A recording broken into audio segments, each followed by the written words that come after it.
Assalamu alaikum, урматтуу мен каналымда көрүүчүлөрүм. Сиздерди каналдан көргөнгө абдан кубанычтамын.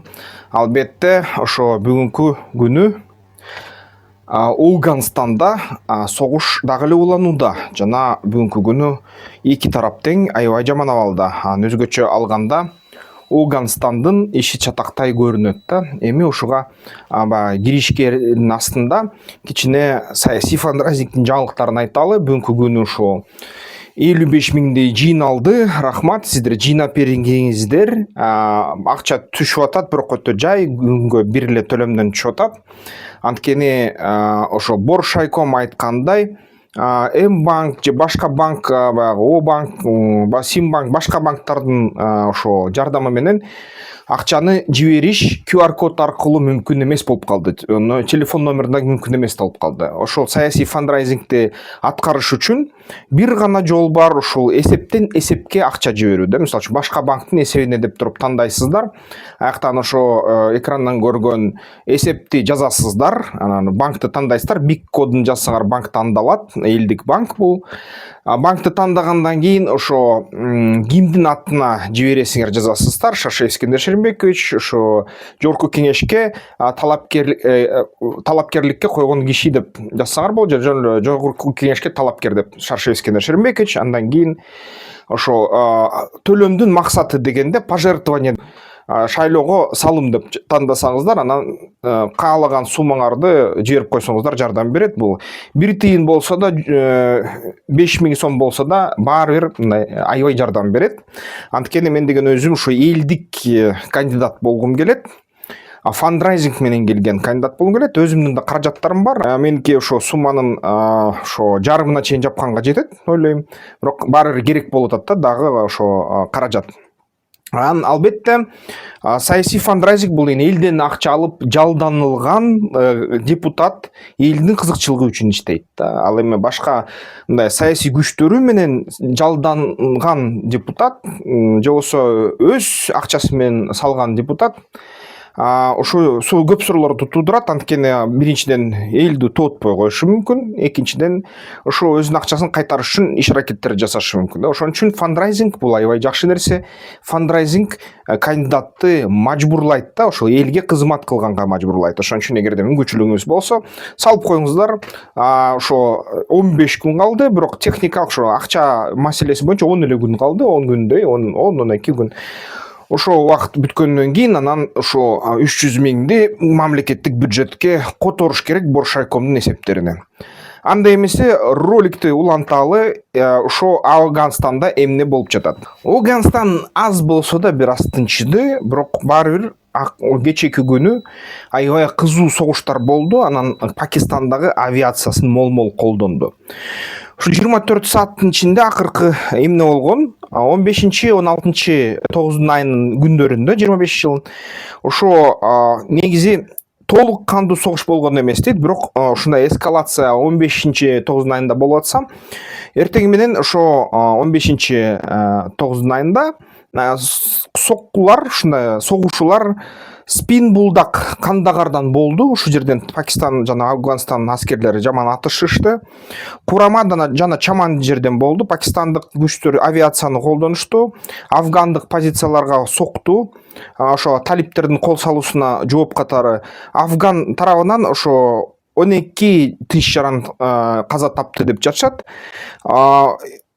Негизи Пакистан аябай эле мындай тынч жарандар жашаган жерлерге сокту дейт, авиа сокку менен. Пакистан болсо өзүнүн баягы аскерлери жана тынч жарандар өлгөнүн айтты, бирок санын так айткан жок. Ошо Талибанды күнөөлөп атат да. Кабулдан көрсөтүлгөн ошо видеолор көрүп атасыздар, ошо көрсөтүп атат Теймани деген аймак толугу менен жок кылынды, медресе жок кылынды, ошо жерге бомба түштү.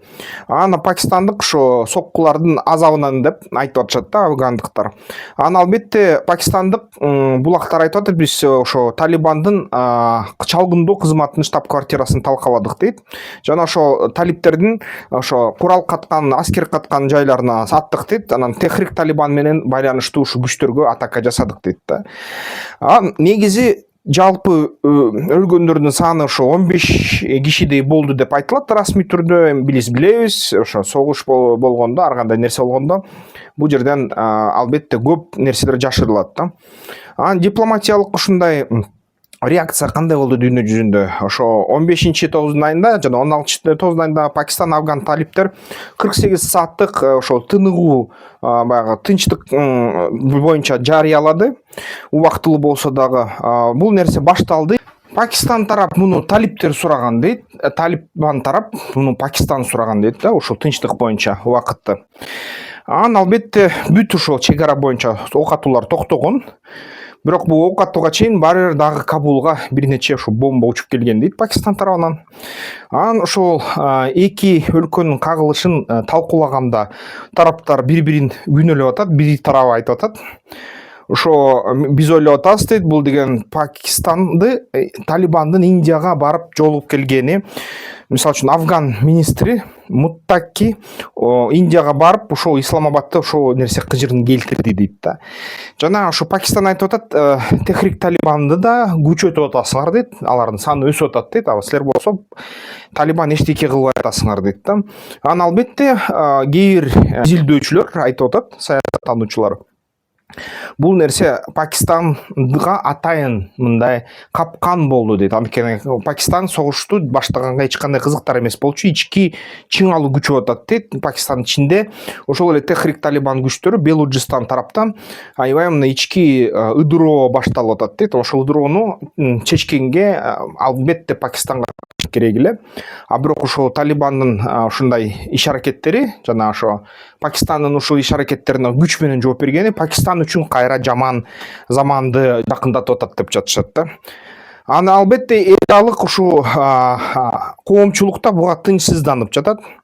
Бир четтен ошо 16-9 айынын күнүндө кечөө ушундай согуш болгон эмес, атуулар болгон эмес, бирок пакистандык күчтөр ошо афгандык КППны басып алдык деп көрсөтүштү чек арада. Афган соц тармакты колдонуучулар айта баштады, бул деген куулук дейт Пакистандыкы. Анан бүт коом бириккиле, эл ошо биримдикке келгиле, чоң согушка аттангыла деп айтып атышат да.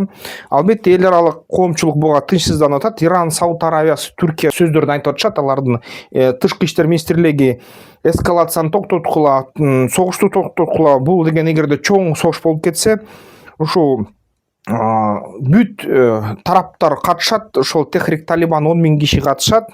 Жана Пакистан ядердик бомбаны колдонушу ыктымал дейт. Анткени Пакистанда ички территориясына ядердик бомбаны таштаса болот да, анан чек арага да таштаса болот. Андан сырткары дагы ошо жанындагы ошо Өзбекстан, Тажикстан мамлекеттерине кандайдыр бир чоң бир кедергини тийгизет деген сөздөр айтыла баштады да.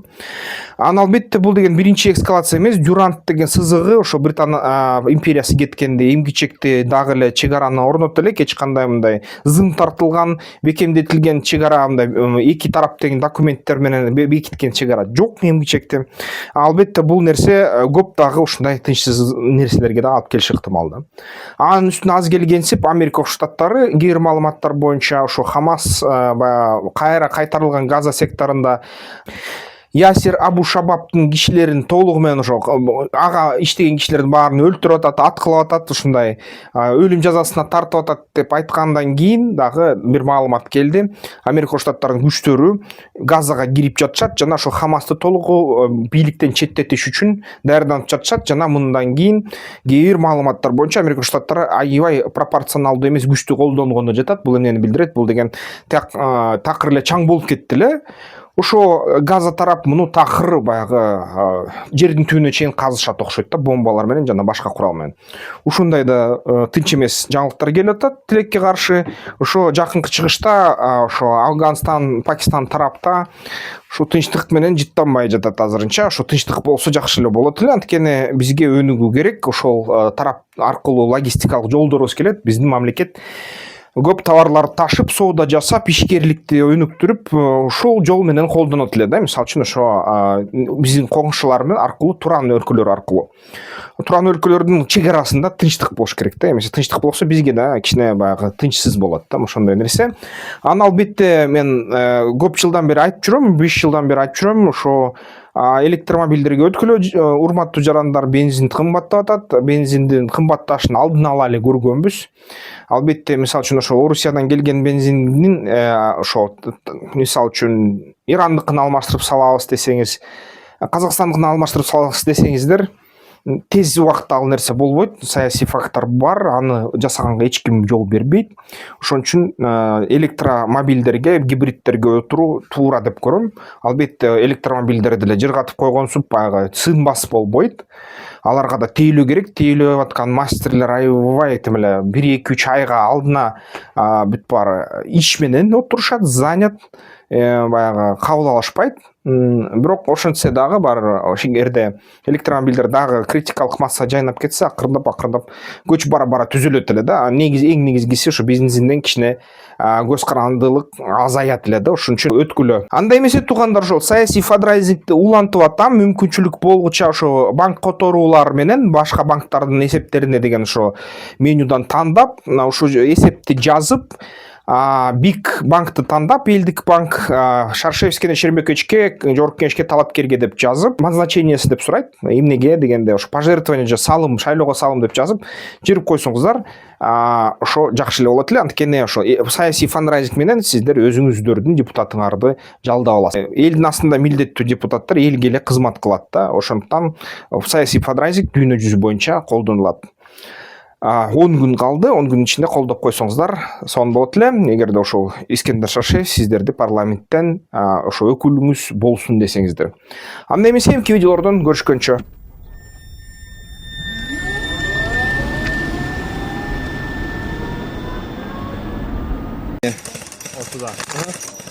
О, от души.